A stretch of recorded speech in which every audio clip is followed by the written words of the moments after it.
Nakhatrana police સ્ટેશનના સ્ટાફના કર્મચારીઓ ટાઉનબીટ વિસ્તારમાં પેટ્રોલિંગમાં હતા.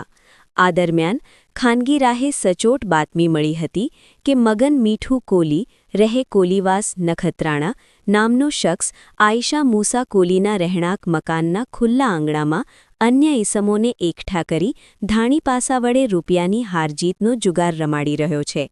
આ બાતમીના આધારે પોલીસે તાત્કાલિક દરોડો પાડી જુગાર રમતા 7 શખ્સોને કોર્ડન કરી ઝડપી પાડ્યા હતા. પોલીસે ઘટના સ્થળેથી રોકડા રૂપિયા 11,800, કિંમત રૂપિયા 16,500ના 4 નંગ મોબાઈલ ફોન તથા જુગારના સાહિત્ય ધાણીપાસા સહિત કુલ રૂપિયા 30,200નો મુદ્દામાલ કબજે કર્યો છે. પકડાયેલા આરોપીઓમાં મગન મીઠુ કોલી, ધીરજ ધનજી લોંચા, ઇબ્રાહિમ ઉમર જાગોરા, તુફાઇલ મામદ પઠાણ, ધનજી લધા કોલી, મયુરગર પ્રવીણગર ગોસ્વામી અને કરીમ આદમ કુંભારનો સમાવેશ થાય છે.